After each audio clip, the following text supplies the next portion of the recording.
इस वीडियो में मैं एक बहुत ही इंपॉर्टेंट इन्फॉर्मेशन आप लोगों के साथ में शेयर करने वाला हूं, स्पेशली उन लोगों के लिए जो कि इलीगली मेरी वीडियोस को कॉपी करते हैं मेरे यूट्यूब चैनल से या एसएमटीवी से और अपना खुद का चैनल क्रिएट करके उन वीडियोस को वहां पे एज इट इज अपलोड करते हैं और वहां पर एड्स रन करके वहां से पैसा कमा रहे हैं। इनफैक्ट अगर आप यूट्यूब पे जाकर के सर्च करेंगे संदीप महेश्वरी टीवी या एसएमटीवी तो कुछ चैनल्स आएंगे वहां पर और उसमें टॉप पे एक चैनल आ रहा है संदीप महेश्वरी टीवी, जहां पर के 13,800 सब्सक्राइबर्स हो चुके हैं पिछले कुछ दिनों के अंदर अंदर और 35 वीडियोस ऑलरेडी अपलोड हो चुकी हैं। वहां पर उन्होंने एग्जैक्टली वही प्रोफाइल पिक यूज करी है जो कि मेरे मेन चैनल पे यूज हो रही है।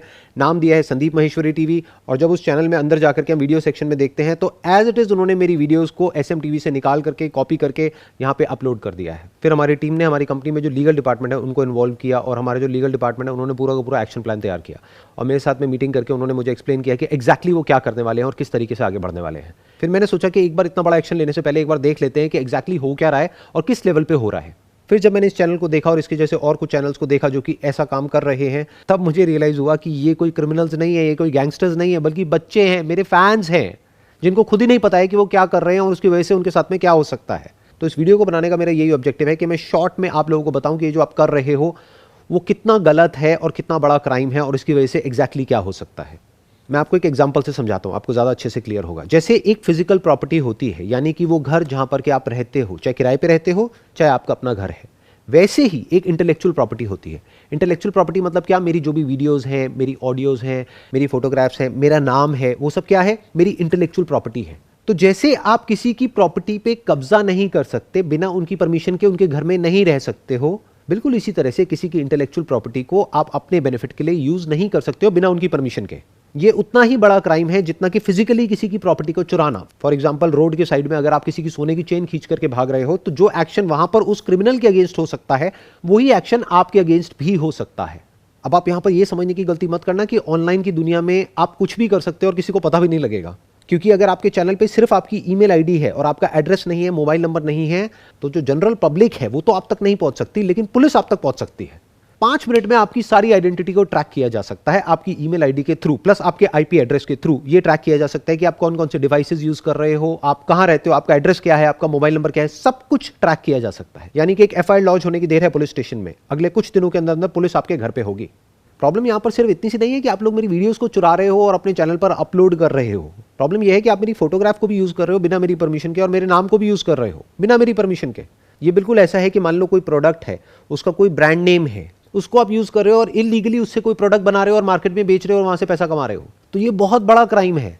इन सिंपल वर्ड्स, आप मेरी फोटोग्राफ को, मेरे नाम को और मेरी वीडियोस को बिना मेरी परमिशन के यूज नहीं कर सकते हो। लेकिन फिर भी अगर आप कुछ करना ही चाहते हो तो एक चीज है जो आप कर सकते हो, जो कि कॉपीराइट लॉ में अलाउड है, जिसको बोलते हैं फेयर यूज। यानी क्या? आप मेरी वीडियोस पर रिएक्शन वीडियोस बना सकते हो, रिव्यूज कर सकते हो, because that comes under freedom of speech. और अगर मेरी कोई बात है जो आपको ठीक नहीं लगती है तो उसको आप क्रिटिसाइज कर सकते हो। बट यहां पर भी एक चीज समझने वाली यह है कि it must not be defamatory और डेरोगेटरी इन एनी वे। मतलब क्या? आप मेरे आइडियाज को और मेरे थॉट्स को तो क्रिटिसाइज कर सकते हो, लेकिन मेरे को या मेरे किसी भी फैमिली मेंबर के बारे में उल्टा सीधा नहीं बोल सकते हो, because that comes under defamation. अगर आप मेरी ऑडियो को यूज कर रहे हो और अपने कुछ वीडियो क्लिप्स यूज करके और कुछ बैकग्राउंड म्यूजिक यूज करके अपना कुछ क्रिएट कर रहे हो तो that comes under fair use, वो आप कर सकते हो, बशर्ते कि आप कुछ कंट्रोवर्शियल क्रिएट नहीं कर रहे हो और मेरी बातों को नेगेटिव तरीके से प्रोजेक्ट नहीं कर रहे हो। हाँ, यहां पर भी आपको यह ध्यान रखना होगा कि वो जो वीडियो क्लिप्स आप यूज कर रहे हो या जो बैकग्राउंड म्यूजिक यूज कर रहे हो उसमें भी किसी ना किसी का कॉपीराइट है, तो वो आपको देखना होगा कि आप वो कहां से पिक कर रहे हो। फॉर एग्जांपल, जो यूट्यूब की म्यूजिक लाइब्रेरी है वहां से आप म्यूजिक पिक कर सकते हो, बड़े आराम से यूज कर सकते हो, वहां पे प्रॉब्लम होने के चांसेस बहुत कम है। और जो क्लिप्स हैं वो कुछ ऐसी वेबसाइट से पिक कर सकते हो जहां पे कॉपीराइट के आपको इश्यूज ना हो, और प्लस आप मेरी साउंड यूज कर सकते हो और कुछ इंटरेस्टिंग क्रिएट कर सकते हो जिससे कि देखने वालों को कुछ बेनिफिट हो। यानी कि आपकी क्रिएटिविटी उसमें इन्वॉल्व होनी चाहिए। ऐसा नहीं कि मेरी वीडियो को एज इट इज उठाया और उठा करके अपने चैनल पे अपलोड कर दिया, वो चोरी है। और एक चीज यहां पर और ध्यान में रखनी है कि अगर आप फेयर यूज के अकॉर्डिंग काम कर रहे हो तो अब आपको छुप करके काम करने की जरूरत नहीं है। यानी कि क्या? अपनी वहां पर एक ईमेल आईडी देनी है जिससे कि जो भी व्यूअर्स हैं, अगर उनको कोई भी प्रॉब्लम होती है किसी भी तरह की आपकी किसी भी वीडियो से, तो वो आपको ईमेल कर सकते हैं और बता सकते हैं। और आपके चैनल पर आपकी ईमेल आईडी होना इसलिए भी जरूरी है कि अगर हमारी लीगल टीम को कोई प्रॉब्लम होती है आपकी किसी भी वीडियो से, तो हमारी लीगल टीम आपको डायरेक्टली ईमेल भेज सकती है और आप उस वीडियो को हटा सकते हैं। तो आपके पास में डायरेक्टली कॉपीराइट स्ट्राइक नहीं आएगी या आपके अगेंस्ट में कोई मेजर एक्शन नहीं होगा। तो अब तक मैंने जो भी कुछ कहा है इस वीडियो में, अगर उसको मेरे को समअप करना हो तो वो क्या है कि अगर आप एक व्यूअर हैं जो कि मेरी वीडियोस को देख रहे हैं, तो आपको क्या करना है, अगर कहीं पर भी ऐसा कुछ भी गलत होता हुआ आपको दिखता है तो आपको उन लोगों को ईमेल करना है और यूट्यूब पे एक रिपोर्ट का ऑप्शन होता है, उस वीडियो को आप रिपोर्ट कर सकते हैं, उनके चैनल को आप रिपोर्ट कर सकते हैं। और उनको एक हफ्ते का टाइम दे सकते हैं कि वो अपनी गलती को रियलाइज करे और इमीडिएटली उस वीडियो को हटाएं। लेकिन अगर एक हफ्ते में भी वो पर्सन कोई एक्शन नहीं लेता है तो आप हमारी लीगल टीम को एक ईमेल भेज सकते हैं। उनका ईमेल आईडी है legal@sandeepmaheshwari.com। फिर उसके बाद में जो भी काम है वो हमारी लीगल टीम का है। Wish you all the best and thank you so much for watching.